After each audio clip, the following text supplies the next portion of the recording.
আসসালামু আলাইকুম ওয়া রাহমাতুল্লাহি ওয়া বারাকাতুহু। বিসমিল্লাহির রহমানির রহিম। আলহামদুলিল্লাহি রাব্বিল আলামিন ওয়াল আকিবাতু লিল মুত্তাকিন। ওয়াসসালাতু ওয়াসসালামু আলা নাবিয়্যিহি মুহাম্মাদিন ওয়া আলিহি ওয়া আসহাবিহি আজমাইন। আম্মা বা'দ। সম্মানিত দিনদার ভাই বোনেরা, আজ আমি আপনাদের জন্য অত্যন্ত চমৎকার একটা ভিডিও নিয়ে হাজির হয়েছি। বন্ধুরা আমার, আপনারা জানেন গত কয়েক বছর পর্যন্ত আমি বাংলাদেশের বিভিন্ন প্রান্তে সফর করে বেড়াচ্ছি। আলহামদুলিল্লাহ, যেখানেই যাচ্ছি অসংখ্য অগণিত ভাই ও বোন আমার সাথে দেখা সাক্ষাৎ করে তাদের নানা রকম সমস্যার কথা তুলে ধরছেন। আমিও আমার সাধ্যানুযায়ী তাদের সাহায্য করার চেষ্টা করে যাচ্ছি। বন্ধুরা আমার, আপনাদের কাছে দোয়া চাই, আল্লাহ রাব্বুল আলামিন যেন আমাকে আমৃত্যু মানুষের খেদমতে নিয়োজিত রাখেন, আমিন। বন্ধুরা আমার, আজ আপনারা আমার হাতে একটা অত্যন্ত চমৎকার তাবিজের কিতাব দেখতে পাচ্ছেন। বন্ধুরা আমার, আজ আমি এই তাবিজের কিতাব থেকে আপনাদের অত্যন্ত প্রয়োজনীয় একটা তাবিজ নিয়ে কথা বলবো। বন্ধুরা আমার, আমরা যখন দেশ বিদেশে সফর করে বেড়াই, একদল ভাই ও বোন আমাদের কাছে এসে নানা রকম কষ্টের কথা বলেন। অনেকেই শত্রু উচ্ছেদ, শত্রু দমনের কথা বলেন। আজকে আমি যে তাবিজটি নিয়ে কথা বলবো, এটি মূলত শত্রু উচ্ছেদের জন্য অত্যন্ত ফলপ্রসূ একটা তাবিজ। বন্ধুরা আমার, শত্রু দমন আর শত্রু উচ্ছেদ দুইটা ভিন্ন কথা। শত্রু দমন হচ্ছে শত্রু যেখানেই থাকুক না কেন সেখানেই তাকে দমন করা, আর শত্রু উচ্ছেদ হচ্ছে শত্রুকে বাড়ি ছাড়া করা, বাড়ি থেকে উচ্ছেদ করা, এলাকা থেকে তাড়িয়ে দেয়া, এলাকা থেকে উচ্ছেদ করা ইত্যাদি। অর্থাৎ আমরা এরকম বিপদে অনেক সময় পড়ি। আপনি একটা বাসা ভাড়া দিয়েছেন, কিন্তু বাসার ভাড়াটিয়া ভাড়াও ঠিক মতো দেয় না, আর বাসা ছেড়েও দেয় না। এরকম ক্ষেত্রে শত্রুকে বাড়ি থেকে উচ্ছেদ করার প্রয়োজন হয়। আবার এমন একটা কাজের মেয়েকে আপনি রেখেছেন, কাজের মেয়েটা আপনার বাড়িতে অনেক রকমের ডিস্টার্ব করতেছে, আপনার ছেলের সাথে অবৈধ সম্পর্ক করতেছে, আপনার স্বামীর সাথে অবৈধ সম্পর্ক করতেছে, কিন্তু তাকে বের করে দেওয়ার লিগ্যাল কোনো পথ খুঁজে পাওয়া যায় না।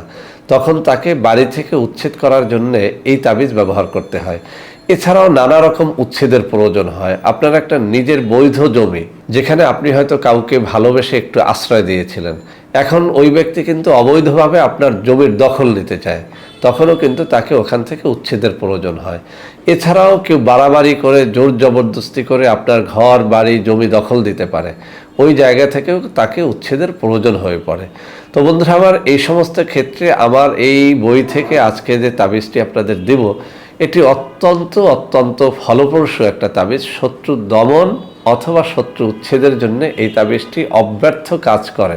বন্ধুরা আমার, আজকের এই তাবিজটি আমি ওপেনলি আপনাদের শিখিয়ে দেব। এর একটা মূল উদ্দেশ্য হচ্ছে, আসলে এই জাতীয় তাবিজ নেওয়ার জন্য আপনাদের মধ্য থেকে এত বেশি ভাই ও বোনেরা আমার সাথে দেখা সাক্ষাৎ করে থাকেন যে আসলে আমার দৈনন্দিন জীবনের কাজগুলো করাটাই আমার জন্য দুষ্কর হয়ে যায়। সেজন্য আমি চাই প্রতিদিন কিছু তাবিজ তদবির নিয়ে আলোচনা করব এবং ওই সব তাবিজ একেবারে পুঙ্খানুরূপে আপনাদের সামনে তুলে ধরব, যাতে করে আপনারাই আপনাদের সমস্যাগুলো সমাধান করতে পারেন। আজকের এই তাবিজটি অত্যন্ত ছোট একটা নকশা। এটি লেখা একেবারে সহজ, সামান্য আরবিতে যাদের জ্ঞান আছে তারা এটি করতে পারবেন এবং ইনশাআল্লাহ এর মাধ্যমে আপনারা আপনাদের শত্রুকে দমন কিংবা উচ্ছেদ করতে পারবেন। তো বন্ধুরা আমার, প্রথমত আমি এই বইয়ের 178 নম্বর থেকে এই তাবিজটি আপনাদের পড়ে শোনাবো। এরপরে এর স্ক্রিনশটটি দিয়ে দেব। ইনশাআল্লাহ যদি সঠিকভাবে এটি করতে পারেন, আপনারা 100তে 100 সফল হবেন। তো বন্ধুরা আমার, তাবিজটি লেখার আগে তাবিজ লেখার কিছু অব্যর্থ পালনীয় শর্ত রয়েছে, সেগুলো আমি উল্লেখ করতে চাই। যদি আপনারা এই শর্তাবলী সঠিকভাবে পালন করতে পারেন, ইনশাআল্লাহ 100% এর দ্বারা আপনি শত্রুকে উচ্ছেদ করতে পারবেন। 1 নম্বর শর্ত হচ্ছে, আপনাকে অবশ্যই হালাল রুজি অন্বেষণ করতে হবে। হারামখোর কোনো তাবিজ লেখলে তার দ্বারা সুফল পাওয়া যায় না। এরপরের শর্তটি হচ্ছে, আপনাকে অবশ্যই পাক পবিত্র হয়ে লিখতে হবে, অর্থাৎ অজু গোসল করে লিখতে হবে।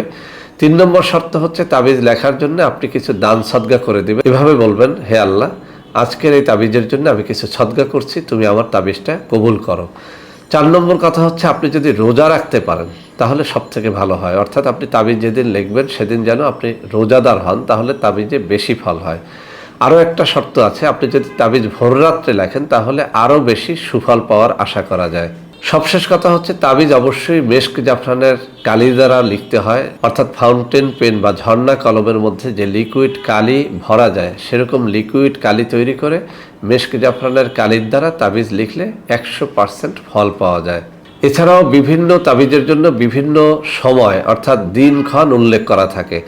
যেমন সূর্যাস্তের সময়, সূর্যোদয়ের সময়, ভোর রাত, কিংবা মোরগ যখন ডাকে তখন, কুকুর যখন ডাকে তখন, এই যে কিতাবে যে সময়ক্ষণ দিন উল্লেখ আছে ওই সব ক্ষণে ওই সব দিনে আপনি যদি লেখেন তাহলে এর দ্বারা ফল পাওয়া যায়। তো বন্ধুরা আমার, এই বইয়ের 178 নম্বর পৃষ্ঠার মধ্যে যে শিরোনামটা করা হয়েছে তা হচ্ছে শত্রু উচ্ছেদ করার তদবির। শত্রুকে দমন করার জন্য নিম্নের নকশাটি নিমপাতার উপরে লিখে মুখে দিয়ে চিবিয়ে শত্রু চলাচলের রাস্তায় ফেলে দেবে। আল্লাহর ফজলে শত্রু দমন হয়ে যাবে। নকশাটি এই, আমি আরও সহজ করে বুঝিয়ে দিচ্ছি।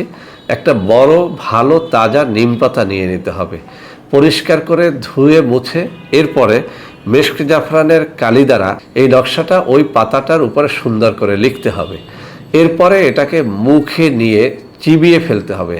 এই চিবানো সাবনাটুকু আপনি ফেলে দিবেন কোথায়? যেখান থেকে আপনার শত্রুকে আপনি উচ্ছেদ করতে চান, সেটা বাড়িতে হলে বাড়িতে, জমিতে হলে জমিতে। কোনো এলাকা থেকে যদি তাকে উচ্ছেদ করতে চান তাহলে ওই এলাকার যে রাস্তা ধরে ওই শত্রু চলাচল করে ওই রাস্তার মধ্যে কোথাও এই ছাবনাটুকু ফেলে দেবেন। এভাবে কয়েকদিন করতে হয়। যদিও এই কথাটা এখানে লেখা নাই, তারপর আমি পরীক্ষা করে দেখেছি, একবারে অনেক সময় হতে চায় না। যদি আপনি এটি সপ্তাহে একবার বা মাসে 1-2 বার করেন, ইনশাআল্লাহ ওই এলাকা ছাড়তে বাধ্য হবে আপনার শত্রু। আপনার নির্দিষ্ট বাড়ি থেকে উচ্ছেদ হতে বাধ্য হবে এই শত্রু। এটি পরীক্ষিত। তো বন্ধুরা আমার এই যে কিতাবের আমার যে অংশটা আমার আঙ্গুলিগুলি আমি নাড়াচ্ছি, আমার ডান হাতের এই যে অংশে এই নকশাটা রয়েছে, আপনারা এখান থেকে একটা সুন্দর মতো স্ক্রিনশট নিয়ে নেন। শর্তাবলী মেনে আপনারা যদি এটি লেখেন, আমি আবারও বলছি, আপনার শত্রুকে আপনি দমন করতে পারবেন, এলাকা ছাড়া করতে পারবেন, বাড়ি ছাড়া করতে পারবেন। অনেক সময় আমাদের এমনটাও প্রয়োজন হয়ে পড়ে যে ওই ব্যক্তি নারী হোক বা পুরুষ হোক এলাকায় যেন না থাকে সেই ব্যবস্থা করা, ওই বাড়িতে ওই বাসায় যেন না থাকে সেই ব্যবস্থা করা। এই সব কাজের জন্য এই তাবিজটি আমি বারবার করে সুফল পেয়েছি। আজকে আমি কমন অনুমতি দিয়ে দিয়েছি, আপনারা এটি লিখবেন।